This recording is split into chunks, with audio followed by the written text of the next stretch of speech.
Or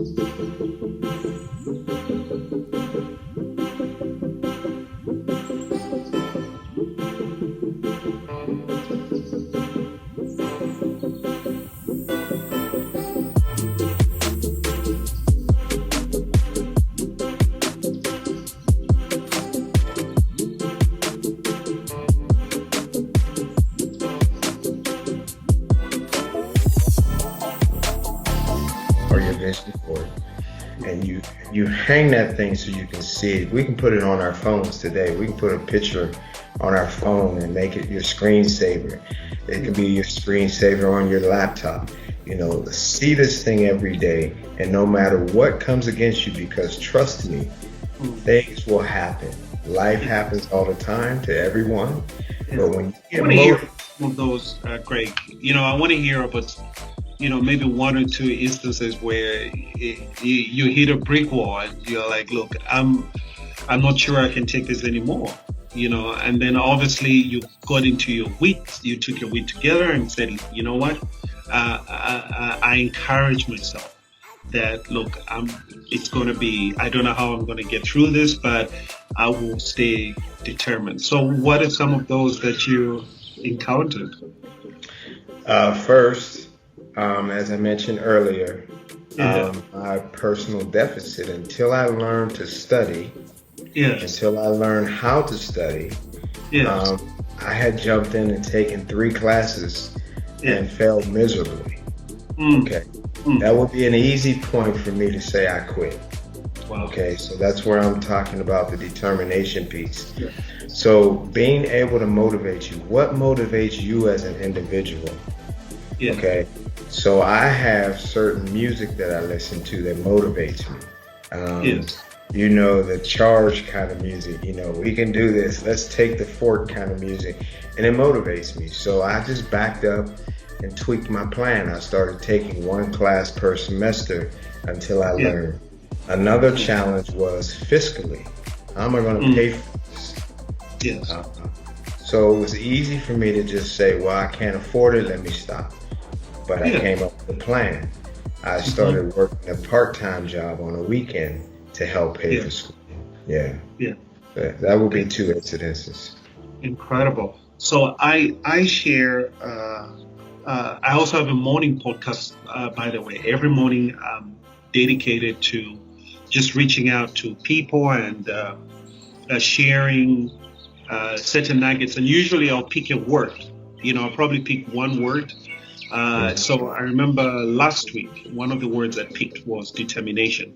And it's interesting how it's as though, we were in the same room and I got some of the excerpts from you on how I shared on determination, and it's really encouraging that, look, despite you failing 3 times, you still didn't give up. How easy it is for someone when you've just had 1 attempt and you just sort of walk away from whatever plan. And sometimes you start second guessing your vision board, that maybe too ambitious, maybe I didn't think right, maybe I was being egoistic and I don't qualify to achieve or attain whatever goals that I've sort of set. So fast forward, so here you are now, you're in this position, you're in the Potter's house. This is with TD Jakes, one of the greatest leaders of maybe the 20th/21st century. So you are working for Potter's house. How was it like meeting fellow great minds in the same space? Because I'll tell you from personal experience, and I wrote this on a Facebook blog, that sometimes the challenge I've had is not that I'm not able to achieve something, but sometimes getting to the top and I'm surrounded with people, I almost feel like, look, I'm not their equal. I don't probably qualify to be in that environment. And I almost start talking down to myself. I have to remind myself to say, hey, listen, you belong here too. So how was your experience getting to the Potter's house? That's a great question, and I love what you said. You said I almost speak down to myself. Yeah. And that would be one of the first things I would want to point out is some of the worst conversations you can have are the conversations you have with yourself. Yeah, yeah. So now I have to change the dialogue in my own head so that I can begin to, you can do this. If it's in you, there's a reason why it's in you. If your aim is to be an elder at the Potter's House, as I was, then you have to see yourself there and then do the work to get yourself there. So see yourself there first and then do the work necessary according to you as an individual. What do I need to get better at? How can I study? Watch people. Observe the people who are where you want to be. And you can learn a lot from them. So the first thing is certainly see yourself there, visioning once again. And then secondly, take control of that conversation you have right here. And then begin to tell yourself, listen, I belong there. That's I have the aspiration for it. Otherwise, where did it come from? Okay. So once the aspiration is there, now you can do it. Now you just have to do the work to get there. That's right. That's right. And look, no organization is perfect as long as there is the human factor in there. If you're dealing with human beings, no organization is perfect. How did you handle dealing and rubbing shoulders with people that ordinarily you would have challenges with? Because in my journey, you find that I've pushed beyond expectation, and now I find myself in a certain environment, and sometimes people won't accept you. You know, I mean, I've hung out with. There's one time I closed a few deals. On paper, sort of my net worth was a multi-millionaire, but that didn't necessarily translate into physical cash at the time. But my net worth was a multi-millionaire, and so I found myself around those circles. It was because you're a newcomer, you're sort of like the new kid on the block or the new guy. You have some kind of opposition. How do you handle that? And especially from a leadership coach point of view. So you could be a guy who's worked hard and now finally you've been promoted in this new corporate position, new corporate job. You could be an entrepreneur, you've been pushing hard. Finally, you have a breakthrough in a certain market and now you have this recognition. But then fellow players in the market don't necessarily accept you and they almost start to sabotage your newfound place. How did you deal with that? Assuming you've been through what I just described. My first question would be rhetorical in nature. Yeah. Why do you have to deal with it? And hold on to that thought. Yeah. I say that because that same dynamic exists for the toy, as we call it, kindergarten.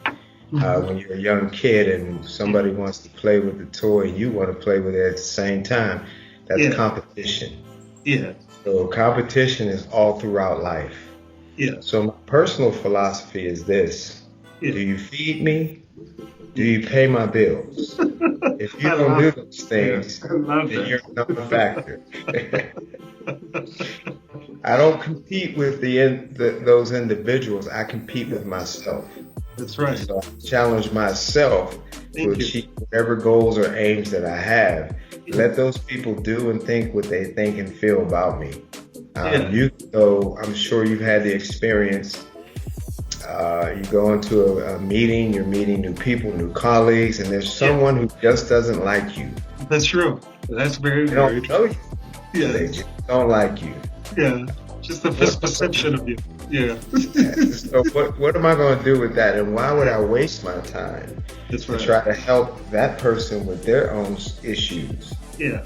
I have enough on my plate to deal with every day than to worry about what's happening on somebody else's plate. Yeah. So I consider them a non-factor. They don't vote. They don't get to vote on my decisions and what I do. They don't feed me, they don't pay my bills, so they're really a non-factor. Good, good. I got you. Regarding the same point that you just raised, there's the flip side to it. And the flip side is where you're coming from. You know, your kinsmen don't necessarily now appreciate you because as far as they're concerned in their mind, is that please don't mind the background noise. There's traffic, and I'm sitting outside in my balcony. Okay, so yeah, so your friends, your childhood friends, or people that you've grown up with. There's always this thing where you almost feel almost alone to a certain extent. There's a certain gap where you have to deal with that because they feel like, or rather, and some of it could actually be merited because you have moved from where you used to be. You no longer think the same. Your exposure has changed, and your aspirations and what you aim for, your interests have literally changed. Your purpose of why you think you get up in the morning has suddenly changed, or over a certain period of time has changed. And you are now heading somewhere and you're achieving certain goals such as your vision. As you achieve that, they are not really accepting you at the top. And then when you have an opportunity of touching your past, they almost treat you differently. How have you dealt with like childhood friends? So for instance, like some that dropped out of college or some that remained at a certain level. How have you maintained the relationship, or have you just sort of just cut off? Great question. And in your leadership development, there comes a time where you have to make tough decisions. Yes. And some of those tough decisions are, I've outgrown these individuals. I'm moving at another level. Mm-hmm. And sometimes we want to bring those friends with us, but they don't. Yeah, there's an emotional connection with them, and you almost can't describe a certain part of your life without them being in the picture. There are times when you have to learn to walk alone as a leader. Yeah. And so in making those difficult decisions, because leadership to me, in my personal opinion, is both influence and the ability to make the right decision at the right time. And so the right decision doesn't favor or isn't favorable to everyone. Yes. And so in a scenario as the one you have presented to me, that becomes a season where you walk alone. And you develop new friends, new comrades. Unfortunately, that's your calling. Yeah. So you have to go to the place where your calling is, but everyone doesn't come with you. Wow. Yeah. So leaders are forerunners. Yeah. So a forerunner blazes a trail that didn't previously exist. Yeah. And so everyone may not want to go in that direction because they can't see what you see. Yeah.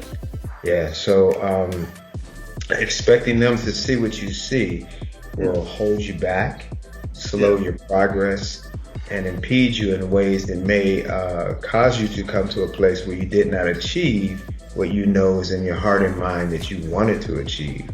So that's where the difficult decision comes in. And, I've had to let go of friends. I mean, I'm here in South Africa now. I had to leave family and friends because I knew in my heart this is a place that I wanted to be and needed to be. Yeah.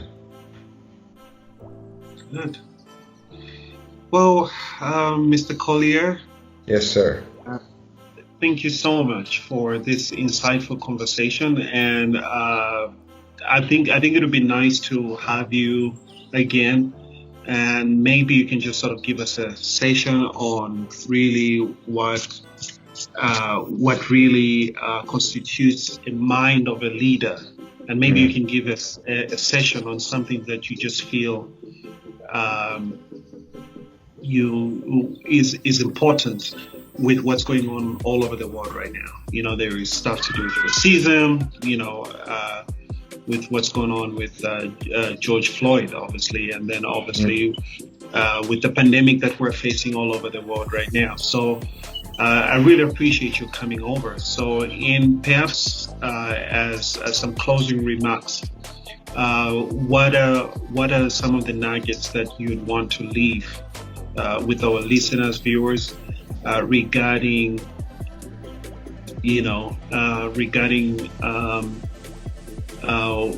how one can navigate what's happening all over the world right now from a leadership perspective? Because keep in mind, there's a whole host of people right now who are waiting on someone to lead the way to deal with currently what's happening. So how do we move forward from here, starting from an individual level and probably corporately as a human race? Yeah, everything that's in your heart to do, you have to have a conviction that leads you. Yeah. If you're listening to, as we would say in the States, to the noise, that's all what everyone else says, and you're trying to please others, you're going to live a pretty unhappy life. Fulfillment of that which is in your heart to do and to be, there is no greater life than living that out. Yeah. You live a life where you give out, not give up. Yeah. And when you give out, you give of yourself. Your best self comes forward. Yeah. Now, just imagine a world where all of us are moving in our best self. Yeah. The social problems that you're mentioning, we wouldn't be talking about, including COVID, because that was if you understand the basis of it, that was illegal studies that were being performed on diseases, and they got out of that lab. So is that really moving in your best self if you're studying diseases that are illegal to the practice itself is illegal? So if we were all moving out of our best self, these social problems we wouldn't be talking about. And that's what I would like to see, is everyone move to a place where you realize your potential, actualize that potential, and ultimately maximize it. That's right. Yeah. That's right. Wow. Oh man, this has been a beautiful conversation. Thank you so much, Greg. Thank you. It's a pleasure. Pleasure. Yeah. So, listeners, thank you for joining us and viewing this live, wherever you are viewing this from all over the world. Thank you. This has been your host once again, Peter Ngozi-Nyirongo, for the Mentored Coffee series, where we brew new leaders. And keep in mind, I'm also on podcast. Last time I did say I'm across all platforms, but somebody on SoundCloud couldn't reach me. So I'm pretty sure we're on Spotify and we're on Apple Tunes. You can always catch us. You know, I'm in Johannesburg, winter right now. I'm sitting outside. It's cold, and I've got my hot chocolate here. You know, so thank you so much once again, Greg.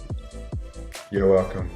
Great. So viewers and listeners, I look forward to catching up with you in coming days when I have another great and exciting guest. So please feel free to leave your comments. And what I'll also do, I'll leave the details of Greg. And if you want to reach out to him on how your organization can probably hire him, or have a conversation on how he can move your team to greater and better leadership. Okay, so once again, I look forward to seeing you guys soon. You take care. It's been my pleasure. Bye-bye.